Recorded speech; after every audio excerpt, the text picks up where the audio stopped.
The hidden devices that almost got me killed. Oh my God. Oh my God. A slap.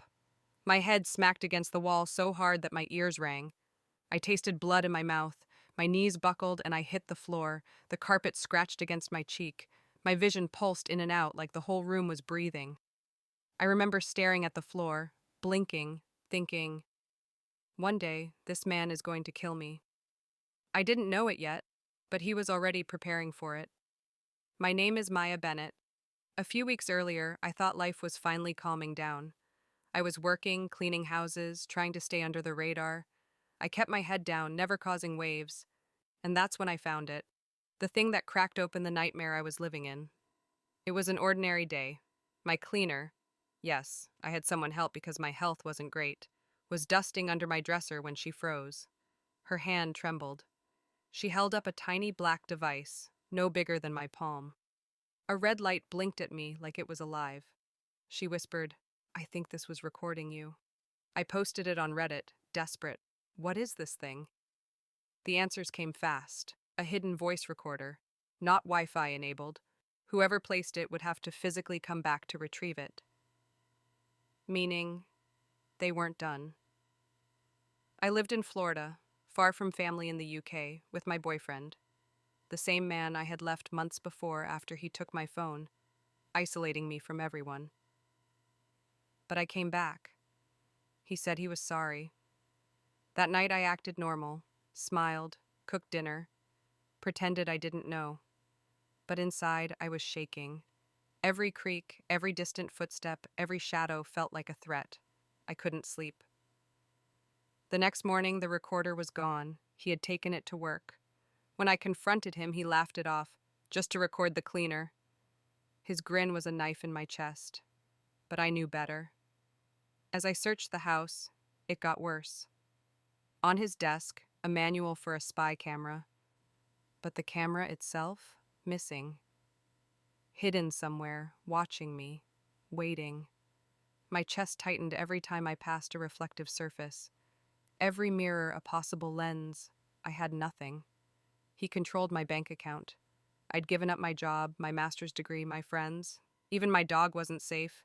He'd scream at her just to watch me crumble. Over the next weeks, I found more. Tiny cameras hidden in USB chargers, inside screws, disguised as ordinary objects, something that looked like a GPS tracker in my car. Every time I thought I had found them all, another appeared. I started secretly packing a bag, hiding essentials, mapping escape routes in my head. He watched me, not just with devices, but in person. If I came home late, he interrogated me. If I locked the bathroom door, he picked it. He had already thrown me down the stairs once. I remember the blank look in his eyes when he was angry, his hands squeezing my wrists too long, tight enough to leave marks. The house itself became a trap. I could never relax. Every creak of wood, every flicker of light felt like a warning, and the red, blinking dots everywhere, cameras, microphones, watching my every move. I knew if I stayed, I would die, so I made a plan. I told him I was sending money to my parents during COVID. In reality, my mom saved every cent for me. Months later, she sent it back so I could buy a one-way ticket. When he caught COVID and stayed at his Miami apartment, my chance came.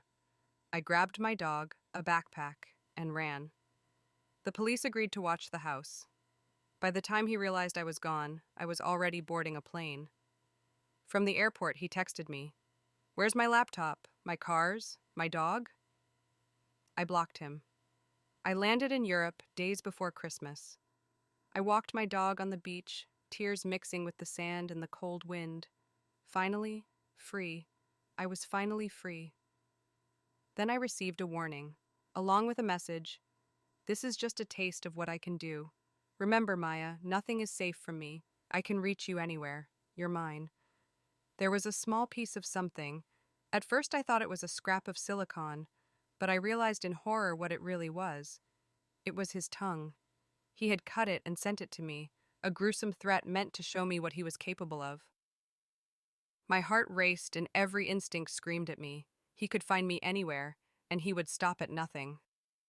Looking back, I see the signs, the harmless phone checks, The financial control, the constant monitoring, friends slowly disappearing because he made them uncomfortable without even touching them.